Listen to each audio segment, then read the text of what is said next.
Chapter 30. "Where's Samson?" I repeated frantically. I stumbled to the back of the bus and turned over Lester's army cot. The others joined me, dumping out the bigger boxes and checking under every seat, but it was no use. Samson wasn't hiding anywhere on that bus. He simply wasn't there. "We have to turn around!" we all started shouting. "We have to go back!" But Lester had his fingers knuckle-locked onto the steering wheel and was staring forward along the stretch of highway in front of him, with the look of a man accepting the fact that his life was over and that it was probably going to end. The day in prison for trying to do the right thing the wrong way. I felt bad, remembering my vow to keep Lil and Lester safe and out of trouble. But I couldn't sacrifice my own brother on that account. We couldn't not go back, even if the police were on their way. Lil got to her feet and stood up between us kids and Lester as he continued driving away from the Tuttle Tourist trailer park. "What's going on here, kidlings?" she wanted to know, calm but firm, her tone as parental as any mother's. "Samson's not on the bus!" Fish shouted, and a gust of wind blew Lil's hair away from her face as the temperature and humidity began to rise perceptibly inside the bus. My brother set his jaw and clenched his fists, wrangling his savvy self before continuing.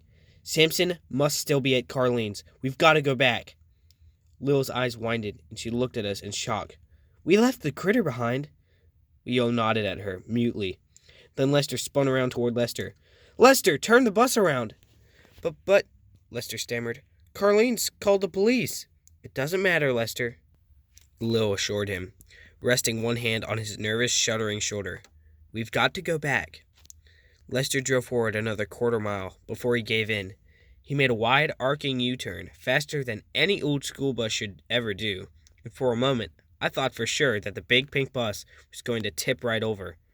We all held on to whatever we could to keep from falling, and boxes of Bibles tumbled and slid. We were nearing the trailer park when we heard the first siren in the distance. At the wheel, Lester had gone as pale as Gypsy's imaginary ghosts.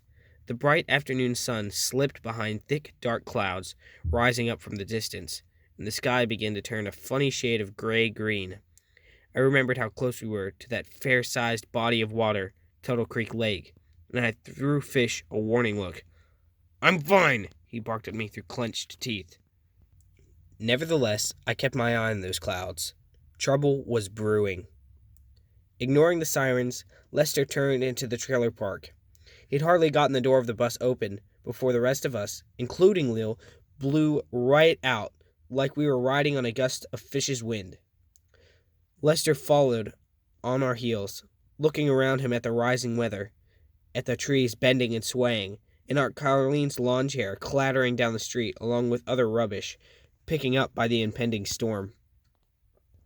Carlene stood just inside her doorway. "The police are on their way, Lester," she shouted over the wind, as we ran toward her through the first drops of rain. "Where's Samson?" I demanded when I reached the woman. I could hardly catch my breath. I was in such a panic. "Where's my brother?" Samson had to be inside. No one remembered seeing him leave the trailer. Bobby and Lil moved toward the door, but Carlene blocked the way with her raw-boned arms outstretched. "This is my home, and you are all trespassing," Carlene said, her pink lipstick sticking to her leaf as she sneered. The sirens were getting closer. Carlene smiled. "Left one behind, did you? Well, the boy is safe and sound, locked up tight until the officers get here." "Locked up?" Lil boomed, her little voice growing as big as the thundering sky overhead. "Locked up? He's just a child." "Where is he, women?" Lester demanded, without a stutter or stammer. The sky grew darker and darker, and the wind sashayed in every direction, carrying the sound of approaching sirens away and back. But Carlene just looked at us, smug and priggish, laughing at us with her eyes. "You'll never find him," she said. "That one's got a knack for keeping hid, I can tell." "You know where he is, don't you?" Lester proclaimed, stating facts more than asking a question. Carlene just shrugged. Lil rose up to her full height, hovering like a heavenly avenger over the smaller woman. The look in her eyes was as fierce as the storm rising up from the lake. The storm that fish was trying hard not to unleash in full. But it was all just too much for my brother. His anger and worry got the best of him, and he let loose with a blast of wind, directing it straight at Carleen, knocking her all the way to the far wall inside the entryway. We tumbled into the shaking trailer, leaping past Carleen to look everywhere for Samson. The first place I thought was to look under the long tablecloth over the table, by the kitchen bar. But Samson wasn't there. Everyone spread out, looking under the bed and behind the furniture. We checked in closets and cupboards. We dumped out the laundry basket and looked behind the drapes and the shower curtain. I even looked inside the oven just in case. All the while, Fish's fury raged both inside and out, making the curtains thrash and wave, and setting every loose piece of paper and every stringy gray ball of dust flying through the air. His wrath threatening to pull the roof right off that old trailer. I was searching the closet in the entryway as the first police car roared through the rain to stop behind the big pink Bible bus in a frenzy of multicolored noise. That was when a thought struck me. I knew how to get Carleen to tell me where Samson was. All I needed was my pen.